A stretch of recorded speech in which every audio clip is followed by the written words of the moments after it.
નમસ્કાર મિત્રો, હું છું ભરત તળાવિયા. જય સ્વામિનારાયણ, જય શ્રી કૃષ્ણ, રામ રામ ને સીતારામ ને જય માતાજી. મિત્રો, આજે આપણી ઘરે એક સરસ મજાની આઈટમ બનાવવાની છે, નવા પ્રકારની. મિત્રો, એમાં મસાલા રગડાપુરી છે ને, મસાલા રગડાપુરીનો ટેસ્ટ જ અલગ હોય છે. મિત્રો, સૌપ્રથમ આપણે છે ને જીરાપુરી છે ને, મેંદો અને રવાની જીરાપુરી લઈ લેવાની. ત્યારબાદ જો એનો આ રીતે આપણે ભૂકો કરી નાખવાનો છે. જો અત્યારે આપણે 5 વ્યક્તિ માટે બનાવીએ છીએ આ, બરાબર.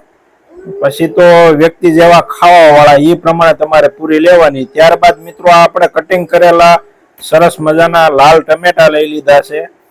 અને હવે પછી આવશે મિત્રો આ રગડો, વટાણા અને બટેકાનો રગડો છે. દુકાને મિત્રો વટાણા મળે એને પલાળી દેવાના, બરાબર, સૂકા વટાણાને. ત્યારબાદ એનો રગડો બનાવવાનો. અને આ આદુ કોથમરી મરચાની પેસ્ટ છે, એટલે ચટણી કે, બરાબર, એ નાખી દેવાની સ્વાદ પ્રમાણે. જો તીખું કરવું તો વધુ નાખવાની, નકર ઓછી. ત્યારબાદ આવશે આપણે ગોળ અને આંબલીની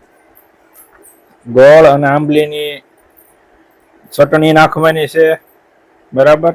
અને ત્યારબાદ આવશે મિત્રો કાંદા. જો કાંદા ખાતા હોય તો જ નાખવાના, નકર નથી નાખવાના. અને લાસ્ટમાં મિત્રો જો આ રીતે આવશે સેવ આવશે, બરાબર. 0 નંબર સેવ આપણે લેવા ગયા હતા, મળી નહીં, એટલે પછી 2-3 નંબરની સેવ છે ને એ મળી છે. એ આપણે અત્યારે આ આઈટમમાં આપણે એડ કરીશું. ત્યારબાદ જો આ રીતે સરસ રીતે આપણે એને મિક્સ કરી લેવાનું છે. જો ફર્સ્ટ ક્લાસ. અને મિત્રો, તમે જો ક્યારેક ખાધી ન હોય તો એકવાર જરૂરથી તમે ટ્રાય કરજો.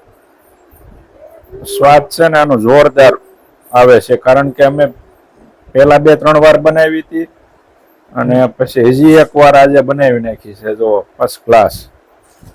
હવે આ રીતે આપણી થાળી તૈયાર થાય છે. હવે આની ઉપર ફરીવાર આપણે સેવ નાખી દેવાની છે. તો મિત્રો, તમને અમારો વિડીયો પસંદ આવ્યો હોય તો લાઈક કરી દો, શેર કરી દો, કમેન્ટ કરી દો.